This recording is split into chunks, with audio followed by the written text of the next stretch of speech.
Allah, Allah, Allah, Allah, ma lana maulan siwa. Bismillahirrahmanirrahim. Alhamdulillahirabbil alamin wa bihi nasta'inu ala umuri dunya waddin. Shalatu wassalamu ala asyrafil anbiya wal mursalin wa ala alihi wa sahbihi ajma'in.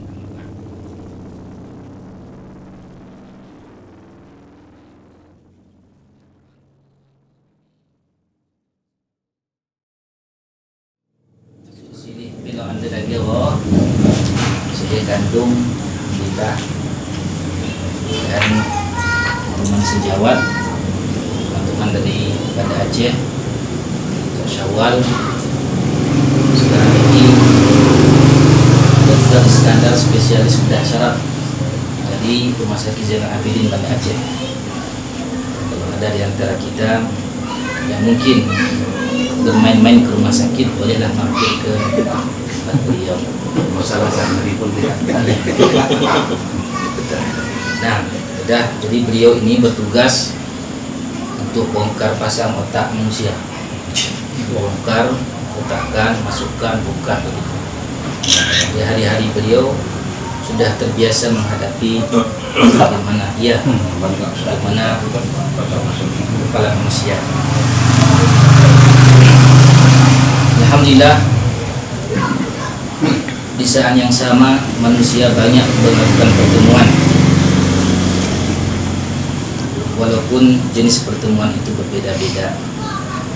Ada latar belakang pertemuannya untuk berbuat maksiat, ada latar belakang untuk berbuat sia-sia, dan ada orang bertemu karena Allah Subhanahu wa Ta'ala. Mudah-mudahan pertemuan kita malam ini pertemuan yang masuk golongan ketiga yang kita sebutkan karena Allah semata. Kita tahu para jamaah yang hadir ini bukan dari tempat yang dekat, bukan dari satu tempat. Ada yang kita lihat ini tempat, Masya Allah, orang tua kita yang baju kuning ini, kalau seorang diri pergi tidak berani kita ke tempat kampung beliau. Dan yang lain, baju putih juga, dan samping beliau, luar biasa. Insya Allah dalam pertemuan yang singkat ini kita akan membahas satu tema yang dekat sekali dengan zaman kita akan datang, yaitu permasalahan udhiyah kurban. Kita membaca satu kitab berjudul Fiqhul Muyassar, Fiqhul Muyassar fi Dhaw'il Kitab wa Sunnah. Fikih yang ringkas. Kitab fikih ini ringkas, hanya satu jilid, tapi mencakup dari taharah sampai seluruh bab fikih. Dan menariknya kitab ini adalah setiap pembahasan selalu ada landasnya Al-Quran dan Sunnah, sehingga disebutkan kitab fikih yang ringkas di dalam Al-Quran dan Sunnah. Namun sebelum kita membaca kitab ini, terlebih dahulu semua kita membuka surat Al-Quran, surat As-Saffat ayat 102. Surat As-Saffat ayat 102. Bahkan yang ada Al-Quran dibuka, yang ada di HP-nya boleh buka.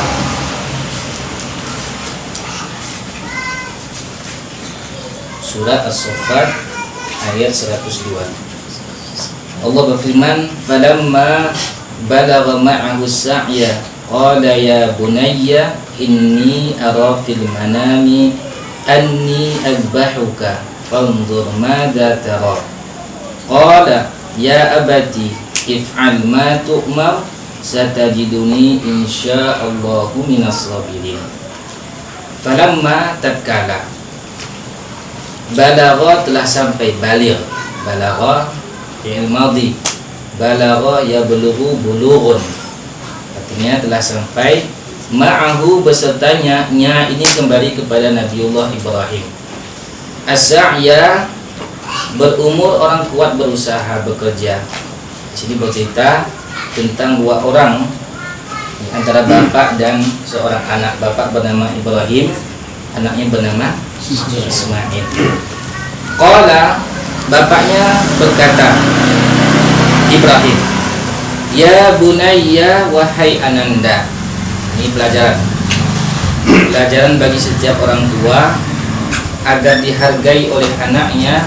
Panggillah anak itu dengan panggilan yang penuh kasih sayang. Dalam bahasa Arab, ya bani, ya ibni, ya bunayya artinya anak. Tetapi kalimat ya bunayya itu panggilan penuh dengan cinta. Seorang bapak memanggil anaknya wahai Ananda. Sebahagian orang tua tidak begitu, saking mengasihi anaknya, hei coy, anak tutul ayu, gini, sebagian. Tapi Ibrahim alaihissalam ingin mengajarkan kita semua bapak-bapak ketika ingin memanggil anaknya panggilan dengan panggilan yang paling disukai, paling penuh dengan kasih sayang. Sebelum ingin mengutarakan sesuatu, sebelum bermusyawarah, sebelum meminta dan menyuruh anak kita, sentuh dulu hatinya. Setelah disentuh, orang siap untuk mendengarkan apa yang akan disampaikan. Dan setiap kita bermuamalah dengan siapapun, dengan kawan atau dengan lawan, teman dekat atau orang yang jauh, pertama sekali ambil hatinya. Kalau sudah ditundukkan hati seorang, diserahkan semua miliknya. Untuk memikat hati inilah yang sulit. Kata orang alas, muatkan hati lembu dengan pisau, muatkan hati manusia dengan perangai. Maka salah satu kelebihan dakwah Nabi kita Muhammad SAW bukan retorika, bukan Al-Quran yang pertama disampaikan, tapi akhlak. Dengan akhlak yang bagus, tidak bisa dipungkiri kebenaran yang dibawa. Sebelum Nabi SAW mendakwahkan Islam, dijuluki oleh orang yang tidak suka dengan dia Al-Amin, terpercaya. Terpercaya itu akhlak. Sehingga beliau pun menegaskan, di samping telah terbukti beliau memiliki akhlak, setelah diangkat sebagai seorang nabi, beliau pun mengatakan innama bu'istu liutammima makarimal akhlaq. Kalimat innama dalam bahasa Arab itu yufidul hasr, membatasi, seakan-akan tidak ada tugas lain kecuali untuk akhlak. Padahal beliau dakwahkan juga tauhid, dakwahkan fikih, dakwahkan banyak hal tentang keluarga, tentang negara beliau dakwahkan. Tetapi kenapa beliau sebutkan innama? Karena ini menunjukkan pentingnya akhlak itu. Bahkan orang berakhlak bisa mengalahkan pahala qiyamul lail. Orang berakhlak dengan manusia bisa mengalahkan puasa sunnah. Jadi masalah akhlak inilah yang seakan-akan tugas utama Nabi SAW, termasuk diajarkan oleh Ibrahim kepada setiap orang tua ketika memanggil anaknya, ya bunayya, ini artinya sesungguhnya aku. Ara, melihat. Melihat itu ada dua, melihat dengan ru'yatul basar, dengan pandangan mata, dan melihat dengan ru'yatul qalbi, pandangan hati. Di sini Ibrahim melihat ini ara fil manam, saya melihat di dalam mimpi. Ini pandangan apa ini? Pandangan mata atau pandangan hati? Kalau kita lagi tidur mimpi, pandangannya apa yang berguna? Hati. Hah? Hati atau mata? Kita menipi dah. Mata hati. Kita menipi dah, menipi. Waktu menipi, kita dah dengan mata, pandangan. Misalkan kita dikejar oleh sesuatu, kita lari, kita lihat orang yang mengejar ini dengan mata hati itu mata kepala. Mata kepala. Ibrahim alaihissalam menyebutkan tentang mimpinya. Ini ara fil manami, aku melihat dalam mimpi. Apa yang dilihat? Ani adbahuka, sesungguhnya aku menyembelih kamu. Biasa mimpi. Mimpi Nabi itu benar. Selain Nabi tidak benar. Bisa jadi mimpi, bunga tidur, bisa gangguan setan, dan bisa jadi sebahagian daripada nubuwah. Sebagai kabar gembira Allah berikan untuk hamba-hamba yang soleh. Tetapi tidak mutlak benar mimpi selain Nabi. Kalau Nabi mutlak. Lalu karena Ibrahim ini paham mimpi ini dan mesti dilakukan, Ibrahim ini sosok bapak yang sangat-sangat ideal. Beliau mengatakan, fanzur, perhatikan, madza tara, apa pendapat? Pelajaran penting bagi setiap orang tua sebelum memutuskan satu permasalahan yang kaitannya dengan anak, ajaklah mereka musyawarah. Ibrahim yang merupakan seorang nabi dapat wahyu untuk sembelih anak, tidak langsung ambil pisau, terletaklah. Tidak. Tapi untuk menyembelih anaknya pun tidak dikesampingkan musyawarah. Maka kita ini khususnya yang sudah komitmen dengan sunnah, mengamalkan sunnah Nabi SAW, jangan sepelekan musyawarah sekecil apapun itu. Nabi Ibrahim contoh bagi kita, ketika mengamalkan wahyu Allah tidak langsung dipraktekkan wahyu itu, tapi musyawarah dengan orang yang bersangkutan.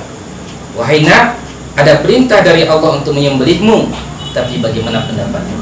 Padahal kalau dilakukan langsung sah, perintah Allah wajib lakukan. Tetapi begitu menganggap karena otak kita hebat, visinya hebat, idenya, lalu tidak pernah memanggil orang untuk meminta pendapat dan musyawarah.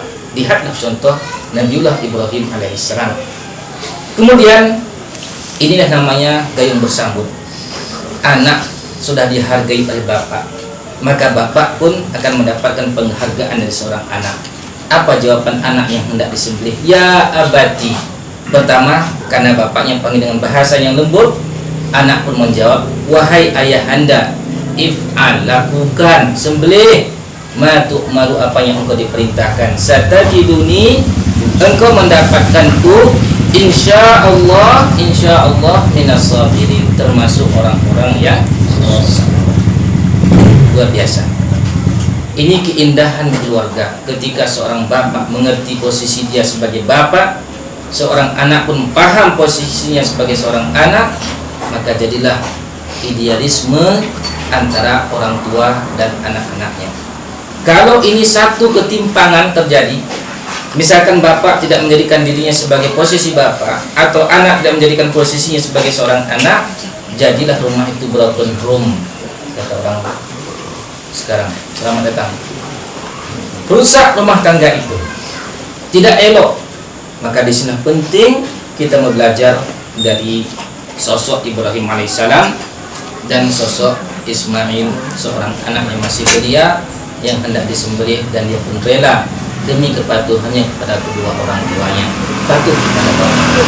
Kaum muslimin yang dimuliakan Allah, inilah asal muasal pembahasan kita surat As-Saffat ayat ke-102 ini. Sekarang kita masuk ke kitab. Ada 5 pembahasan kita dalam masalah kurban ini, hewan kurban. Pertama, pengertian udhiyah apa. Yang kedua, apa saja hewan yang boleh dijadikan sebagai hewan kurban. Pertama tadi pengertian kurban. Yang kedua, hewan apa saja yang boleh kita jadikan sebagai kurban. Apakah bebek bisa jadi kurban? Nah, yang ketiga, syarat-syarat yang dianggap sah hewan kurbannya. Jadi hewan-hewan apa? Kemudian syarat yang berkaitan dengan hewan. Yang keempat, waktu menyembelih. Kapan saja mulai waktunya dan kapan berakhir. Dan yang terakhir pembahasannya adalah ma yusna'u bil udhiyah, bagaimana kita membagi hewan kurban, dan apa yang mesti dihindari oleh orang-orang yang sudah berniat untuk berkurban setelah masuknya tanggal 1 Dzulhijjah. Baik, kembali kepada hal yang pertama, pengertian udhiyah dalam bahasa Arab. Udhiyah boleh bacanya udhiyah, boleh juga idhiyah, boleh boleh udhiyah dan idhiyah. Secara bahasa, hiya dzabhul udhiyati waktu duha, menyembelih suatu sembelihan pada waktu duha. Itu makna secara bahasa. Itu tanya lagi, kajatina udhiyah. Jawab, ingin secara bahasa atau secara apa? Kalau secara bahasa artinya sembelihan di waktu duha. Waktu duha dikan mulainya semenjak matahari naik sepenggalahan sampai kira-kira jam 12 sebelum matahari masuk, sebelum masuk waktu duhur. Waktu duhur masuk, matahari tergelincir sedikit. Sebelum masuk duhur itu waktu duha. Ini makna udhiyah secara bahasa. Sedangkan secara terminologi atau syar'an, hiya ma yudbahu minal ibli awil baqari awil ghanami awil ma'izi taqarruban ila Allah Ta'ala yaumal 'id, yaitu sembelihan berupa unta, sapi, kambing dengan tujuan mendekatkan diri kepada Allah dan dilakukan pada hari Id. Itulah sembelihan. Oleh karenanya kalau seorang menyembelih sapi untuk menyambut Muhammad Hatta, itu nggak dianggap sebagai hewan kurban, apalagi disambut dengan samolen. Yuk korban gana, bukan kurban tapi pengorbanan. Karena izin me. Begitu juga sesuatu yang disembelih bukan untuk tujuan mendekatkan diri kepada Allah, hanya karena menghargai tamu, atau dia sembelih sapi karena hari megang, atau disembelih sapi karena pemanganan, itu tidak dianggap sebagai hewan kurban. Atau seseorang menyembelih salah satu sapi atau kambing atau unta dengan tujuan mendekatkan diri kepada Allah, tapi bukan pada hari raya, bukan pada hari raya Idul Adha, itu juga tidak dianggap sebagai kurban. Ini harus terpenuhi. Hewannya 3 jenis, kemudian tujuannya mendekatkan diri kepada Allah, dan waktunya waktu Idul Adha, barulah dikategorikan itu sebagai hewan kurban. Selesai pembahasan pertama. Ada pertanyaan? Sambil minum boleh, sambil mangan-mangan. Walaupun ketika Imam Syafi'i rahimahullah mendengarkan pengajian Imam Malik, beliau takut sekali terganggu pendengar Imam Malik, sehingga ketika itu biar Imam Syafi'i mengganggu gurunya. Tapi dia dulu pengajian kita sudah ada asbak rokok telur kan.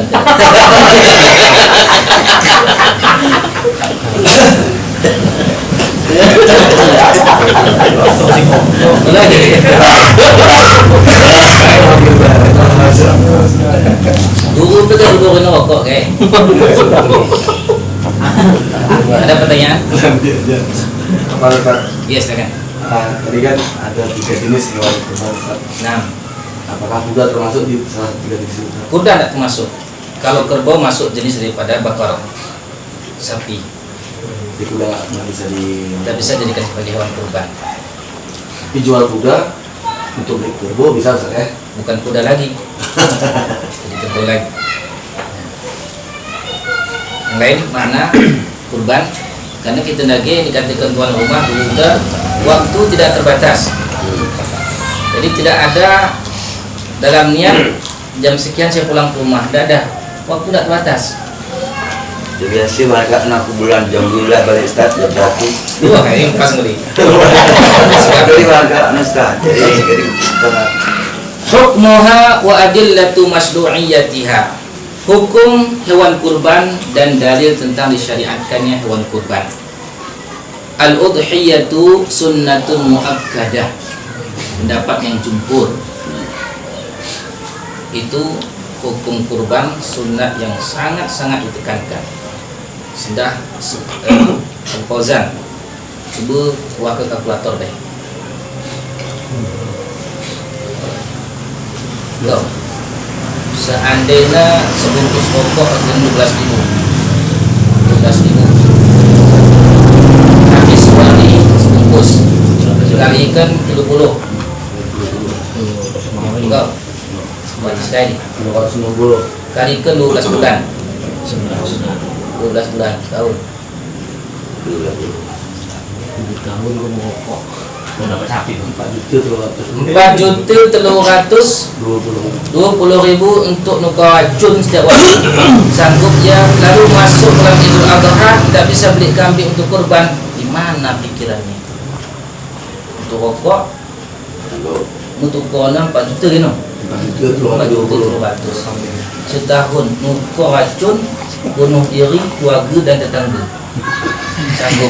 Lalu masuk Idul Adha, sanggup. Tidak bisa kurban. 2 juta. 2.700.2.500. Gimana itu? La haula wala quwwata. Jadi kasih kalau merokok ini sebenarnya tidak normal namanya. Betul. Kayak kasih tidak normal, jelas. Di bahan hitung-hitungan dari GP sederhana, tidak sah 4 itu menemu ya berkorban. Tuan kurban setiap tahun. Jadi perhatian penting baca itu untuk diriku khususnya dan ulang merokok maksudnya. Benda gini Ustaz, nak rokok malah rezeki bero. Jadi gini. Kau yang bela si rokok nama dia kira. Woi, dah kain. Ya, macam dia Rokok rasanya. rokok nama dia. Di kalian menurut alasannya dia rokok dapat. Waktu kau dah sendang kau mengas tukang rokok, tulisnya di rokok membunuhmu ni. Jelas. Tak lagi pakai dapat dan beli. Pendapat jumhur ulama, udhiyah itu atau kurban itu hukumnya sunnah muakkadah. Walaupun ada sebahagian ulama fikih mengatakan itu hukumnya wajib bagi orang yang mampu. Apa mampu nanti akan kita bahas. Dalilnya adalah fasholli li rabbika wanhar. Saudara engkau li rabbika untuk Rabbmu wanhar dan sembelihlah, potonglah. Nahar itu beda dengan zabah. Kalau zabah dia begini. Zabah, sembelihan. Tapi kalau nahar, makanya onta disebut nahar. Ada lubang sedikit, langsung diterek keluar darah nanti. Itu nahar. Kalau zabah, begini, sapi itu zabah, bukan nahar. Yang nahar hanya onta. Kok adalah bagi lubang situ, keluar darah, habis sudah tu. Kasih pun beliin ke ni kiri. Itu Dia sedang cindol itu. Kalau dia sapi dan sejenisnya atau kambing tidak gini Sirele. ini zabah. Ida daripada Al-Quran fasalli li rabbika wanhar dan salatlah untuk Rabbmu serta tumpahkanlah darah anhar sembelihlah. Ayat ini sebenarnya perhatian penting bantu ini. Kalimat li rabbika, sembelihan yang kita lakukan li rabbika, bukan karena bersenang-senang, bukan karena berbangga-bangga, tetapi hanya semata-mata li rabbika, karena Allah, lillah. Dalam surat Al-Hajj Allah sebutkan la yanadallaha luhumuha wala dima'uha walakin yanaluhu taqwa minkum. Allah tidak butuh daging-daging yang kita sembelih itu. Allah tidak butuh darah-darah yang kita tumpahkan itu. Tapi Allah nilai adalah ketakwaan orang yang mengeluarkan kurban itu. Tidak butuh darahnya. Tetapi yang Allah nilai orang yang mengeluarkan ini apa tujuannya? Takwa. Yanaluhu taqwa minkum. Takwa itulah yang akan dinilai oleh Allah Subhanahu wa taala. Maka ayat ini juga sebagai pelajaran penting untuk kita semua. Apapun aktivitas kita, dan ini insya Allah akan pembahasan khusus nanti malam besok. Karena besok kita di rumah Quran nginap, insya Allah khusus pembahasan nanti asyahwatul khafiyah, syahwat yang tersembunyi. Adanya keinginan untuk mendapatkan penghargaan dari orang, adanya keinginan dihargai jasa-jasanya. Insya Allah akan detail kita bahas nanti. Ayat ini termasuk mengingatkan kita fasholli li rabbika wanhar, dan salatlah untuk li rabbika Rabbmu wanhar dan sembelihlah. Kemudian dari hadis Nabi SAW dalilnya hadis dari Anas radhiyallahu anhu yang diriwayatkan oleh Imam Bukhari dan Muslim. Anna Nabiyya sallallahu alaihi wasallam dhaha bi kabshaini amlahaini aqranain. Beliau Nabi kita sallallahu alaihi wasallam berkurban dengan 2 ekor kambing yang amlahaini aqranain. Amlahaini adalah ciri kambing yang paling mahal. Ada hitam sedikit, ada putihnya. Kemudian aqranaini yang memiliki tanduk, artinya sudah sempurna umur daripada hewan kurban tersebut. Dzabahahuma biyadihi, dan beliau sendiri langsung sembelih. Dan ini sunnah juga nanti kalau kita ada niat untuk menyembelih, karena sudah bertekad tidak merokok lagi. Alhamdulillah. Itu harus azam. Azam. Bukan dia rokok itu. Ini kenapa rokok ini? Rokok itu dia nggak ada istilah sedikit-sedikit tinggalkan, ada. Dia harus tetap tinggalkan. rokok. Kalau ini satu hari ini satu bungkus, besok setengah, ini nggak akan. Dia harus total dan niat karena Allah semata-mata. Ya Allah, saya tidak mampu meninggalkan rokok kecuali dengan bantuan-Mu ya Allah. Kita ingat iyyaka nasta'in wa iyyaka nasta'in. Kepadamu ya Allah kami hanya minta tolong. Tolonglah aku ya Allah menghindarkan daripada racun yang berbahaya ini. Dan paling bahaya lagi, penelitian terakhir rokok itu, penelitian dari Australia, profesor itu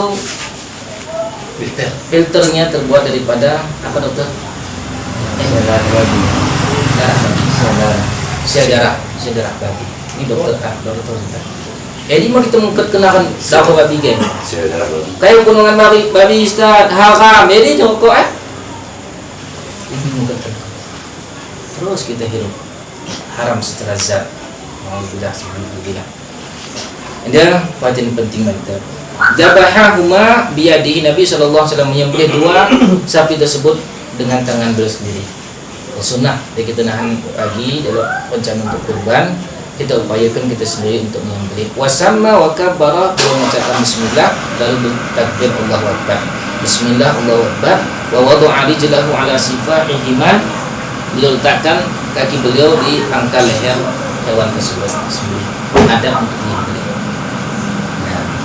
Ini dua dalil dari Al-Quran, kemudian dari hadis Nabi SAW tentang disyariatkannya hewan kurban. Syurutu masru'iyyatil udhiyah, syarat-syarat disyariatkannya menyembelih hewan kurban. Tadi pengertian, kemudian dalil dan syaratnya. Ada 3 syarat. Jika 3 syarat ini terpenuhi bagi kita, maka hendaknya kita berkurban. Pertama syaratnya adalah al-Islam. Orang yang berkurban itu Islam. Kalau yang berkurban itu orang yang bukan Islam, fala yukhatabu biha ghairu muslim. Tidak diperintahkan bagi orang yang non-muslim untuk berkurban. Dan kalaupun dia berkurban tidak ada nilai. Karena syarat mutlak orang yang diterima ibadahnya itu adalah Islam, dan kurban termasuk bahagian ibadah. Yang kedua, syaratnya al-bulugh, baligh. Alhamdulillah kita ngebaligh rina, pertama dia Islam. Kemudian al-bulugh, baligh, wal aqlu, dan berakal. Dan yang keempat al-istita'ah, mampu. Apa gambaran mampu? Ini yang paling penting. Gambaran seseorang itu mampu atau tidak. Wa tatahaqqaqu bi an yamlika qimatal udhiyah zaidatan an nafaqatihi wa nafaqati man talzamuhu nafaqatuhu khilal yaumil 'id wa ayyamit tasyriq. Yang dimaksud orang mampu adalah orang yang memiliki kelebihan dari makanan pokok untuk dirinya dan keluarga di bawah tanggungannya selama hari Idul Adha dan 3 hari tasyrik. Misalkan satu hari belanja itu anak keluarga bawah tanggung kita sehari 200.000, kalikan 4 hari, tanggal 10, 11, 12 dan 13. Jadi 400 kali 4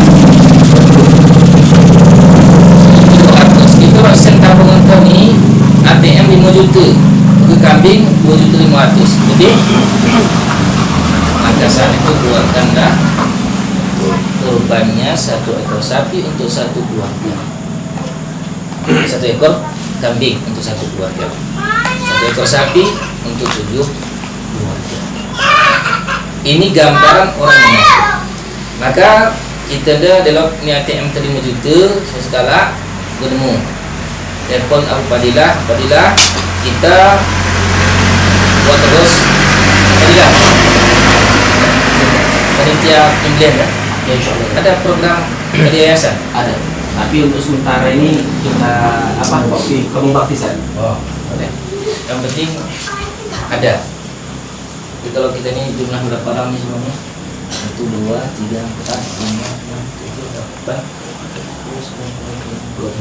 Di sini 21 21. yang rutin kan. Insyaallah 21 hewan kurban tahun ini dari sini. 3 hewan kurban. 3 sapi. 3 sapi. 3 sapi. Siap insyaallah. Azam dulu. Masih ada waktu 1 bulan lagi. 1 bulan lagi. Insyaallah siap? Siap insyaallah. Kenapa loyo kali? Siap. Siap insyaallah. Insyaallah. Siap Ustaz.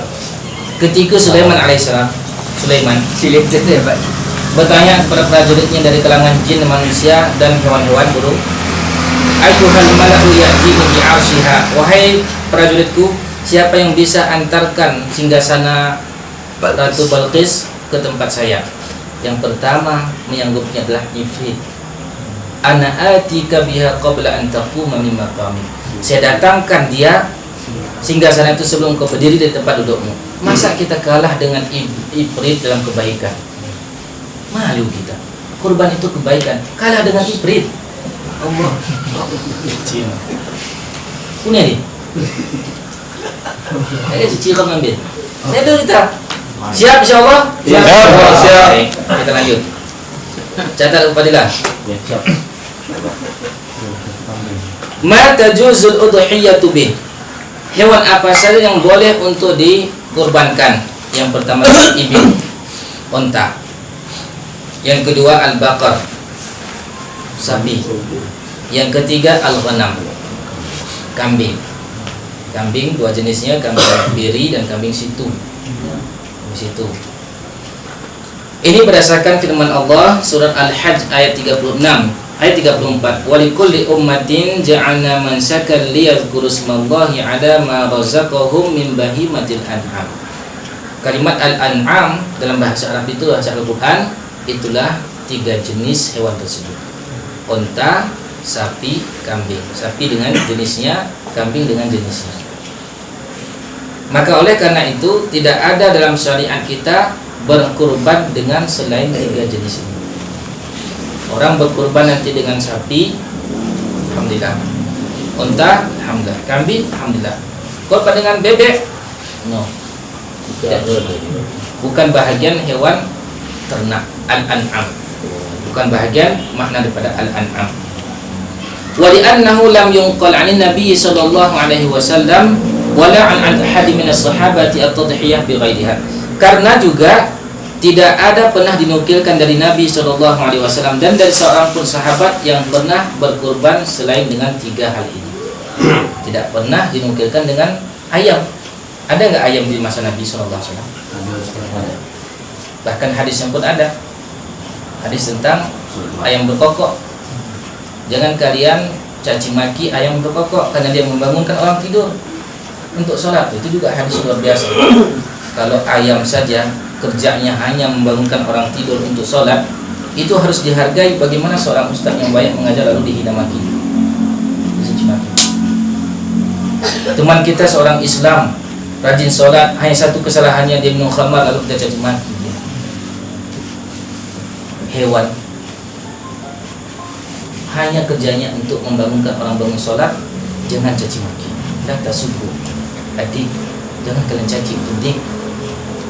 Makanya manhaj yang benar itu bukan manhaj yang tergesa-gesa. Sebenarnya banyak hal yang ingin kita sampaikan. Ada satu judul yang bagus juga untuk kita bahas. Saya sudah buatkan materinya. Ya.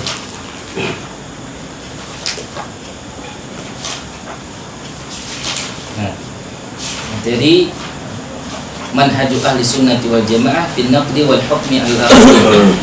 Manhaj ahli sunnah wal jamaah dalam mengkritik dan menghukumi orang lain. Bagaimana sebenarnya ahli sunnah wal jamaah ketika menghukumi orang lain? Simpulannya begini-begini. Apakah serampangan? Apakah boleh obral? Ini fenomena besar sekali di negeri kita sekarang. Sedikit salah seorang ustaz sudah dicaci maki dan seterusnya, bahkan dianggap meribah dari bagian ibadah. Itu setan yang mempengaruhi orang itu. Tidak mudah menjadikan ribah itu jadi ibadah, tidak mudah. InsyaAllah satu saat nanti kita akan bahas. Saya sudah fotokopi, sudah ada satu tulisan bagaimana sebenarnya manhaj Ahlussunnah wal Jamaah dalam mengkritik dan menghukumi orang lain. Ini bahaya kalau kita tidak mengikuti kaidah-kaidah Ahlussunnah wal Jamaah. Dan apakah semua orang boleh obral itu? Semua kita boleh mengobral si fulan itu begini-begini. Oh, tidak sembarang. Karena kalau semua boleh obral, kacaulah dunia, kacaulah umat Islam, fawdha jadi kekacauan. Baik, kita lanjut. Wa yajuzu kana rajulu fi ahdi Nabi sallallahu alaihi wasallam yudhi bisyati anhu wa an ahli baitihi fayakuluna wa yut'imun. Dan setelah berkurban tersebut, sebagaimana hadis diriwayatkan oleh Imam Ibnu Majah, Nabi SAW disebutkan oleh Abu Ayyub itu menyembelih 1 ekor kambing untuk dirinya dan untuk keluarganya. Beliau makan dan beliau bagikan. Kemudian wa yajuzu tadhiyah bil ba'iri wal baqaratil wahidati an sab'ah. Dan boleh berkurban dengan onta, 1 ekor onta atau 1 ekor sapi untuk 7 keluarga. Hal ini berdasarkan hadis yang diriwayatkan oleh Imam Muslim rahimahullah dari Jabir radhiyallahu anhu, nahadha ma'a Rasulillah sallallahu alaihi wasallam amal Hudaybiyah al-badanah an sab'atin wal baqarah an sab'ah. Jabir menyebutkan, kami dulu pernah menyembelih bersama Rasulullah sallallahu alaihi wasallam pada tahun Asyurutul mu'tabarah fil udhiyah, syarat-syarat yang dianggap sah hewan kurban itu. Syarat-syarat yang dianggap sah hewan kurban tersebut. Yang pertama kaitannya dengan umur. Umur hewan kurban. Kalau itu jenisnya onta, maka syaratnya dianggap sah hewan kurbannya berumur 5 tahun sempurna. Jadi 5 tahun sempurna, masuk ke tahun ke-6. Kalau hewan kurbannya sapi, maka syaratnya adalah telah sempurna umur 2 tahun, masuk tahun ke-3. Dan kita pun ketika membeli hewan ini benar-benar kita perhatikan masalah syarat tersebut. Kalau kita sebagai orang yang penjual hewan kurban benar-benar mengerti bahwa ini sudah sampai umurnya, walaupun badannya besar, kalau umur belum sampai syarat tidak terpenuhi dan tidak sah hewan kurban. Maka penjual itu juga harus paham fikih untuk mengetahui sah atau tidak hewan kurban. Dan kita juga sebagai pembeli harus mengetahui. Tiga dari umur unta 5 tahun sempurna, masuk tahun ke-6. Umur lembu 2 tahun sempurna, masuk tahun ke-3. Masuk tahun ke-3. Sedangkan kambing situ 1 tahun. 3 umur 1 tahun. Wa yusyaratu an yakuna qad akmala sanatan. Kambing situ wajib sempurna 1 tahun, masuk tahun kedua. Sedangkan kambing biri ada 2 pendapat. Pendapat pertama mengatakan wajib juga 1 tahun, tapi ada pendapat yang lain mengatakan setengah tahun sudah memadai. Kambing biri. Beda kambing biri dengan kambing situ. Kambing situ soal lain guna kayak Kambing kacang. ya? Kambing kacang. Kacang. Kambing jauh. Kambing ube. Tulis saja kambing situ. Ya, kambing biasa. Kalau di Banda Aceh dok, kambing selain biri itu apa namanya? Jenis Domba. Domba biri-biri. Oh mana? Masih bisa malam ya? Kambing salam. Kambing tawa aja. Tawa. Jadi udah 5 juta Ustaz. Siapa lah? Tawa oke. Kamu kuping dah.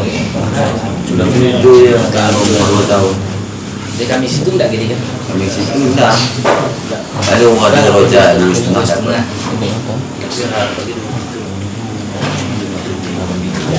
Setahun, dikatakan setahun, Ustaz, ini cerita ni tadi. Umumnya Tak kuat, kaki mengesah. baik, sempurna 1 tahun dan masuk tahun ke-3. 1 tahun kedua. Jadi dia kambing situ. Dalam lagi sempurna 2 tahun, masuk ke tahun ke-3 ya. Mana dia catat pe 2 hari pe lebih setahun dia kau jelina. Oh, Pak. Tak tuan kuat setahun. Magi dengan Kalau kesuari. Kalau kesuari. Soalannya 2 hari ni. Ustaz, Ah. tapi kebiasaan ni pajak hewan umurnya ndak sebut right.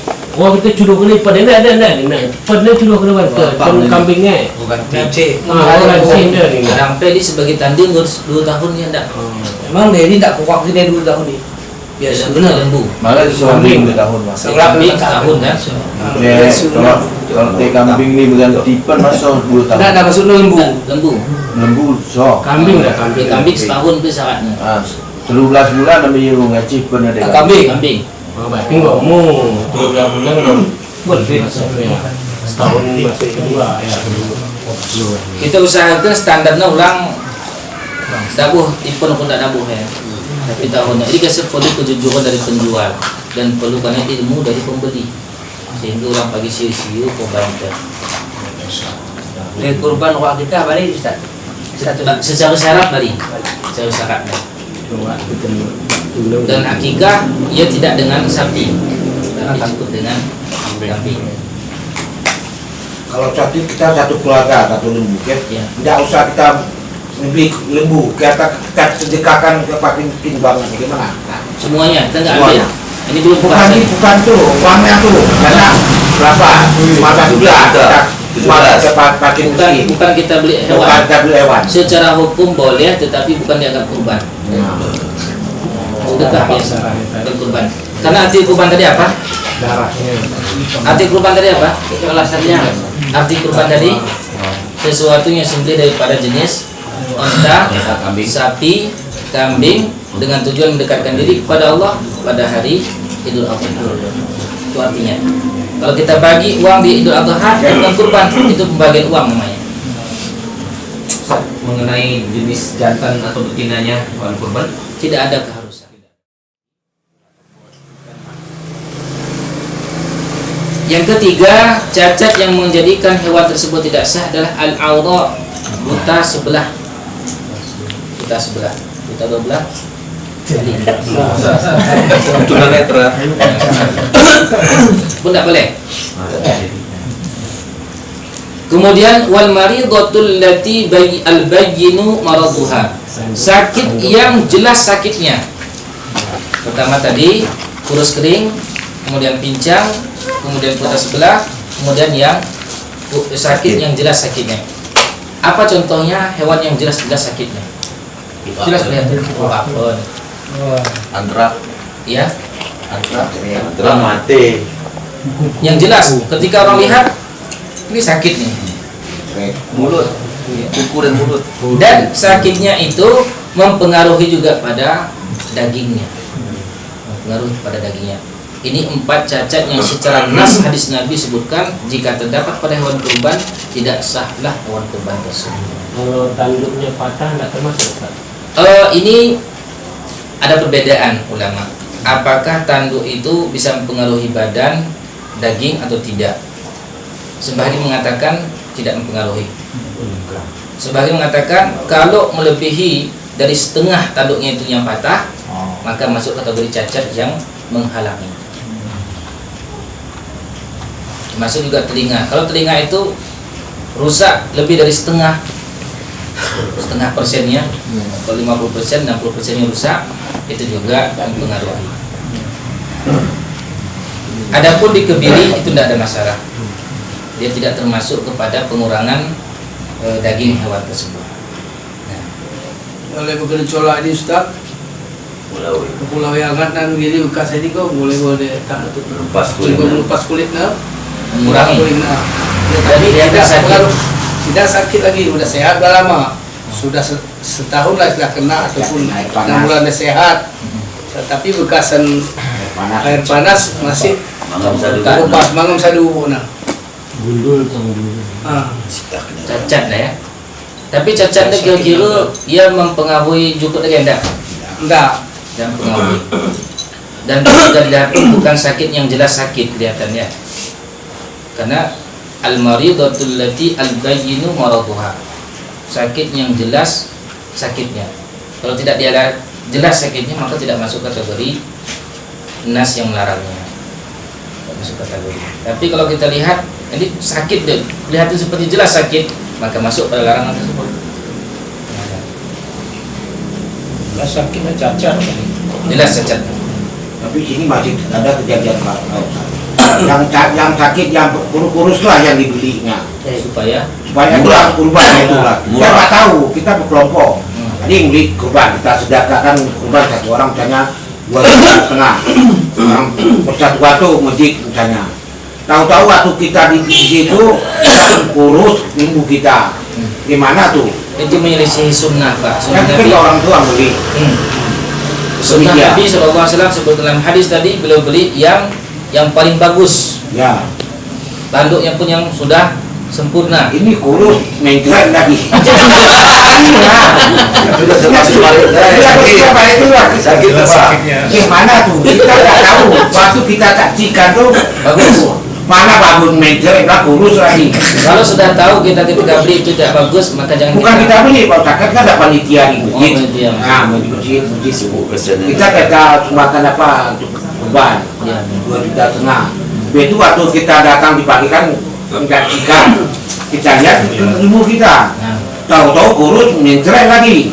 itu panitia nanti akan bertanggung jawab di hadapan Nah, Allah. itu kita kan nggak ikhlas. Kita sudah Kita ikhlas. misalkan harga yang 2,5 juta itulah standar yang bagus. Ya. Kita sudah sedahkan 2,5 juta. Ya. Lalu ternyata pada kenyataannya tidak sesuai dengan keinginan kita, tidak sesuai dengan harganya, itu kita serahkan kepada Allah yang tanggung jawab untuk kita lagi. Ini Ustaz, satu saya sambut masalah umpama trend tadi. Cuman saya tidak pernah panitia. Cuma pengalaman cuman Ustaz.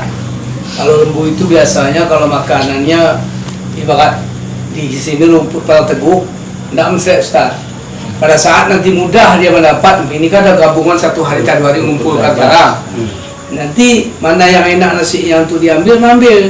Dia misi makan Ustaz atau pagi, tidak pernah di panganan atau namanya kentang darah, menserti. Tidak mempengaruhi dia kepada penyakit. Itu kapanpun dimanapun nanti kita, Pembiasaan itu makan. pengalaman saya untuk memelihara lembu. Tapi kalau kurus itu gimana? Kalau kurus itu tidak ada apa saya Nyata tuh, nyata. tapi kalau menseretnya kalau itu satu hari aja itu berbeda untuk makannya, berubah tuh bisa menseret ya. Sore ini kasih makan, besok udah menseret dia pagi-pagi. Wah, kecewa. Sudah kurus mencret lagi. Iya, Pak. Itu maksud Bapak itu. Sudah kurusnya pun mencret lagi. Sudah. Kan kecewa kita lihat cacinya kan. Sebagai lembu buku Ustaz, Ah. kebetulan agak deras muda jadi kuning. Masalahnya kaidah. Kita Kebetulan deras. Hamil. Mau tanya Boleh. benda. Jadi ada dua masalah nih. Pertama, secara hukum sah kalau sudah terpenuhi syaratnya, umurnya bagus, tidak cacat. Kemudian zakatul janini, zakatul ummi. Zakatul ummihi, zakatul janin. Dan hadis disebutkan ketika kita sembelih indungna, bagas janina dan mati kena janina, tidak senang kita sembelih. Dengan sembelihan ibuna sudah dianggap sembelihan untuk anaknya. Sah untuk makan. Dia tanya ti geledak anaknya belikannya anak geledak. Dia tahu dulu ilahnya beli atau beli apa? Tapi ketika ilahnya gue disembelih ibu nih mati bagas sudah sah, nggak perlu disembelih, sudah halal. Sembelihan ibunya, sembelihan bagi janinnya. Itu iluan waktu itu. Ya. Tapi kalau tahu kita tidak hamil Ustaz ya, tidak tahu kita masalahnya tidak hamil dia. Tahu-tahu hamil kan gitu. Iya. Tapi kalau sudah tahu kita hamil itu tidak bisa kan gitu. Secara hukum sah kita sembelih, sudah sembelih walaupun ada anaknya di dalam, boleh jadikan sebagai hewan kurban. Kalau masalah nanti kasihan dan seterusnya itu lain, bukan masalah tidak sahnya. Makanya dalam hadis disebutkan dengan adanya hadis sembelihan untuk ibu, sembelihan untuk anak itu membuktikan bolehnya disembelih ketika anak itu ada dalam kandungan. Masalah jumlah kiri memang itu terus tadi kalau ada kita nih orang Alanda 1 ekor kambing 1 jiwa. Begini ya. Kemudian 1 ekor lembu untuk 7 orang 7 jiwa begini dia. Jadi lagi kalau jelaskan 1 ekor kambing boleh 1 keluarga. Bukan saya jelaskan, sahabat bernama Abu Ayyub Al-Ansari hadis riwayat Muslim. 1 ekor kambing untuk 1 orang dan keluarganya, 1 ekor sapi 1 orang untuk keluarganya. Jadi kalau ada keluarga kita 7 orang, anaknya 5, bapaknya 1, ibunya cuma 1. 7 kan? Kayaknya kalau sambungan, ibunya cuma 1. Kalau sambungan? Bapaknya 1, anaknya 5, ibunya cuma 1. Cuman 1 ibunya. Kasihan ya? Jadi 7. Tidak perlu langsung 1 ekor sapi itu untuk 7 keluarga karena 7 orang tidak. Cukup seorang bapak ambil bahagian 1 sapi untuk dia dan anak istrinya. Dia dan anak istrinya. Jadi 7 keluarga. 7 keluarga bukan 7 jiwa. Bagi kambing peng 1 keluarga di bawah orang yang di bawah tanggungan. Itu 1 ekor sapi. Tetapi boleh kita sembelih kalau ada 7 keluarga kita 5 anak, 1 bapak 1 ibu, langsung 7 kambing, boleh? Oke. Boleh hukumnya. Nabi SAW potong 100 ekor unta seorang diri. Ustaz, Ya. fenomena kita sekarang ini kan banyak itu kumpul-kumpul untuk beli sapi itu obat itu Ustaz. Pertanyaannya, mana lebih utama berkurban 1 ekor kambing daripada TTN itu tadi Ustaz? Kalau dari segi istiqlal artinya kemandirian itu bagus kambing. Tapi kalau dari segi daging, semakin baik dagingnya semakin bagus besar pahalanya. Tapi dari segi kemandirian seorang diri, kambing. Nabi SAW potong kambing, 2 ekor kambing, kabsyain. Dan lebih kemudian ulama fikih juga melihat lebih kepada manfaat dagingnya itu lebih banyak mana, daging banyak mana yang menguntungkan bagi orang-orang, baik untuk si berkurban atau untuk disedekahkan atau untuk fakir miskin. Berarti fadilah 1 lembu untuk 7 keluarga tadi tidak kena tuh Ustaz ya? Kalau kita ngumpul-ngumpul uangnya. Kena, tetap dapat pahalanya. Dari segi kemandirian, istiqlal, bahasa Indonesia, kemerdekaan seorang diri, maka seekor kambing 1 keluarga ini keistimewaan tersendiri. Dari segi daging, sapi itu lebih besar. Maka 7 orang ini pun memiliki pahala lebih dari segi dagingnya itu. Maka semakin banyak, semakin mahal, semakin bagus hewannya, semakin besar juga pahala. Kurban itu nggak terbatas, Ustaz. Tiap tahun bisa. Ya, masalah kurban ini bukan sebulan sekali. Syaratnya mampu, al-istita'ah, setiap tahun. Makanya tadi kalau ada orang merokok habis 1 bungkus 1 hari dan tidak bisa berkurban, ulang lagi kan? Ini tidak masuk akal itu. Masuk akal. Tapi kalau ada di antara kita nggak berkurban dan dia tidak merokok, itu masuk akal masih. Kalau itu berarti yang merokok itulah, coba jangan berkurban. Tapi saya dengar kurban dengan pahala Ustaz. Iya. Pahala masalah baik kelebihan di antara kambing dengan lembu. Banyak dagingnya, mudah-mudahan lebih dengan berpahalanya pun lebih. Di antara kita potong lembu ini tidak kurang sampai lah umurnya. Kalau ada pernah juga di sini, nggak usah tengok lagi kalau begitu sudah besarnya. Kata orang yang pembeli, kadang-kadang ada juga penjual juga bilang begitu, Ustaz. Melihat karena badan lembu dan gemuk besar, tapi giginya belum ganti. Umur belum sampai berarti. Umur kadang-kadang kebanyakan kita di sini tidak ada hafal umur. Tapi kenyataan kita lihat, kita tebak menurut besar. Menurut tanggapan kita perbandingkan ya enggak pun sampai dekat-dekat kalau gigi belum ganti. Besar lembunya, dagingnya pun gemuk. Macam mana kira-kira Ustaz? Nah, kalau ada di antara penjual itu memiliki biografi hewan peliharaannya itu bagus, kapan tanggal lahirnya dan seterusnya dicatat seperti kelahiran anaknya, itu bagus. Namun menjadi standar itu ahli untuk menentukan sampai tahun atau tidak.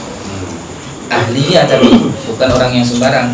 Misalnya ketika ahli mengatakan karena dia sudah pakar tentang hewan tersebut, ini lihat dari giginya, ini sudah umur sekian, itu sudah sah standar. Nanti masalah salah setelah itu tidak lagi dibebankan hukum oleh Allah karena sudah ahlinya menyampaikan demikian, itu sudah sah. Tapi kalau penjual tadi itu mau dia merepotkan diri demi kemaslahatan besar, dia catat lahir ini tanggal sekian, bulan sekian, tahun sekian, terus dia catat, itu bagus. Bagus. Sedikit Pak Ustaz, Ya. mengenai cacat tadi seperti lembu, arah tanduknya separuh atau kupingnya yang sebelah kan tidak sah untuk kurban. Jadi maksudnya apa hubungannya, sedangkan pembagian daging kurban itu dagingnya yang kita makan, bukan telinganya atau tanduknya. Jadi apa hubungannya sehingga dia tidak bisa sah untuk jadi kurban? Kesempurnaan hewan itu sendiri, karena semuanya itu akan menjadi saksi nanti di hadapan Allah, termasuk semua kurun apa tadi tanduk kupingnya dan tanduknya itu menjadi saksinya. Tapi tanduknya bukan untuk dibagi-bagikan, bukan untuk dibagikan, tapi kesempurnaan hewan. Kalau untuk faedah daripada sembelihan tentu dagingnya akan diberikan, tapi kesempurnaan hewan ini yang akan dinilai. Kesempurnaan hewan tersebut. Makanya pincang, ada yang pincang tapi gemuk dan nggak ada pengaruh, tetap dikatakan itu tidak sah. Cacat. Kalau jantan telurnya cuma satu. Ya, Ada. luka. Ada di diri. Ya, sedang dikebiri temu apalagi satu dalam masalah. Boleh? Kita lanjut. Pembahasan keempat. Waktu dzabhil udhiyah, waktu untuk menyembelih hewan kurban. Yabtadi waqtuha min ba'di salatil 'id liman shallataha. Dimulai waktu penyembelihan hewan kurban itu adalah setelah selesainya salat Id bagi orang yang salat. Setelah selesainya salat Idul Adha bagi orang yang salat. Kalau seandainya tidak salat, apa standarnya? Kita sholat, jelas selesai sholat munggu sembelih. Tapi ternyata betulnya masih bersembahyang. Waktu duha kan? Nah, wa min ba'di tulu'i syamsi yaumi Idul Adha bimiqdari ma yattasi'u li rak'ataini wa khutbatain liman lam yusalliha. Bagi orang yang tidak sholat, standar untuk boleh sembelih setelahnya itu adalah setelah terbit matahari di hari Idul Adha dan setelah melakukan kira-kira 2 rakaat salat dan 2 rukun khutbah. Setelah itu baru sah. Kalau seandainya khutbah salat itu 15 menit, khutbahnya 15 menit, maka 30 menit setelah terbit matahari itu sudah sah. Jadi orang yang tidak salat sudah sah. Dalam hadis dari sahabat Al-Bara bin Azib radhiyallahu anhu qala Rasulullah sallallahu alaihi wasallam, man shalla salatana wa nasaka nusukana faqad asaba nusuk wa man dhabaha qabla an yusalliya falyu'id makanaha ukhra. Barang siapa salat seperti salat kami dan manasik seperti manasik kami, maka sungguh dia telah benarlah manasiknya, artinya sembelihan. Wa man dzabaha, dan barang siapa menyembelih sebelum salat, maka ulangilah sembelihannya. Ya, ulangilah sembelihan. Wa yastabna, datanya Ini Ustaz. ya. Tadi kan udah disembelihnya sebelum apa? Sebelum salat. Sebelum salat. Enggak sah hukumnya. Udah salat sembelih lagi tuh. Ganti. Kami sembelih. Kamu ganti. Oh, dengan benda yang lain. Enggak dianggap sah ya.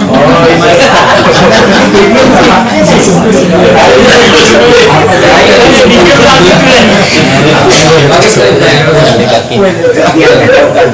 Korban kan? Enggak kudonya kan ulah itu pertanyaan. Potong 2 kali. Berarti ganti dengan kurban lain. Kurban lain. Disembelih itu dia balas dendam ngelam nih.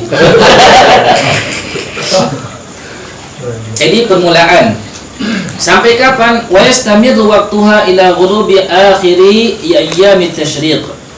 Waktu akhirnya adalah waktu setelah terbenam matahari di akhir hari tasyriq. Tanggal hari tasyriq terakhir tanggal berapa? 13. Jadi waktu menyembelih mulai dari setelah sholat Idul Adha sampai tanggal 11, 12 dan 13 sebelum terbenam matahari. Masih sah. Tapi umumnya kita di Canida nyembelih yang beda. Udahlah tunggu waktu itu 2 hari. Mungkin tidak sempat bagi Malaysia Center pas Raya Idul Adha Malaysia Center. Begitu tanggal 11 Dzulhijjah lot takbir ke Tuhan kita Center 5 itu langsung besar kambing. Potong.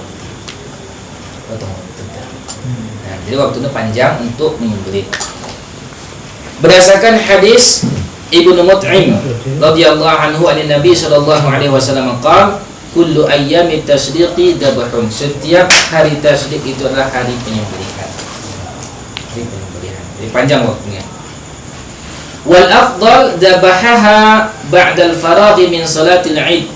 Namun waktu yang afdal adalah sembelihan itu dilakukan setelah sholat Idul Adha, langsung sebelum mencicipi makanan apapun. Makanan yang kita cicipi nanti adalah sembelihan kita tersebut.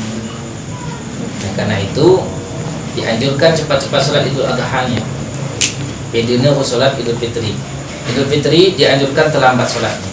Kenapa? Karena ada zakat fitrah. Semoga orang tidak terlambat nanti. Kalau Idul Adha dianjurkan cepat sholatnya karena ada pekerjaan berikutnya menyembelih, dan diharapkan sembelihan ini akan disantap untuk makan nanti ya, sebelum makan apapun. Baik, pembahasan terakhir. Ya, Tunggu Ustaz, yang kita sembelih itu kita makan, masak dulu apa, kalau lapar tak buat. Yang kita anda karena sembelih ini terlalu ada su sakral su harus dilakukan enda mereka sederhana pelin Comin itu mengalihkan sekolah kuning nanti mandekahnya di tumpuk itu tule bagi tule dan seterusnya. Padahal sederhana pelin lo kambing itu sembelih sadis serap misalkan tepangan terbagikan dan seterusnya. Akan ada perlu pembahagian. 6. Pembahasan berikutnya, hewan kurban yang kita sembelih, bagaimana cara pembahagiannya? Ya. Yusannu lil mudahhi an ya'kula min udhiyatihi wa yuhdi lil aqaribi wal jiran wal asdiqa wa yatasaddaqu 'alal fuqara. Disunnahkan bagi orang yang berkurban membagi hewan kurbannya itu menjadi 3 bahagian. Bahagian pertama untuk dia makan, dia dan keluarganya. Bahagian kedua dihadiahkan kerabat-kerabat. Bahagian ketiga disedekahkan ke fakir miskin. Ketiga, sepertiga pertama untuk kita keluarga, ketiga kedua untuk kerabat saudara-saudara, hadiah bukan sedekah, hadiah. Dan bahagian ketiga kita sedekahkan ke fakir miskin. Kalau semuanya kita serahkan ke orang, boleh. Tapi sebenarnya nanti kita lakukan makan dan diberikan ke orang lain. Oh, karena keluarga kita nggak ada yang makan daging, serahkan ke panitia semua, sah.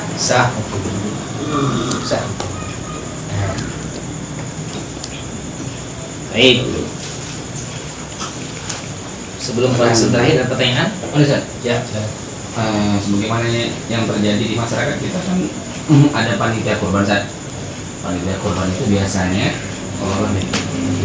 kita tuh yang ahli kurban itu dapat sepertiga kalau sapi ya, sepertiganya itu kemudian dibagi 7 seperti itu. Yang 2/3 lagi itu kan langsung dibagi ke masyarakat. Jadi sehingga tidak bisa kita bedakan yang mana sedekah, yang mana hadiah. Nah, jadi kira-kira apakah lebih baik disembelih sendiri, dibagi sendiri, atau bagaimana? Kalau sunnahnya, jikapun kita tidak sembelih sendiri, minimal kita lihat sunnahnya. Bila kita sembelih sendiri itu bagus sesuai dengan sunnah, karena Nabi SAW ketika menyembelih 2 ekor kambing tadi, beliau sembelih sendiri. Kalau seandainya kita nggak sempat sembelih, atau kita nggak bisa menyembelih, tidak sanggup, maka boleh kita serahkan ke orang lain. Masalah pembagian tadi bisa bagi dapat kita sebagian, sepertiga bisa terserah, kita kembalikan kepada panitia demi kebersamaan masyarakat, itu sudah sah. Bisa. Walaupun kita nggak tahu ini sedekah atau ini hadiah dan seterusnya, tidak ada masalah. Secara hukum sah.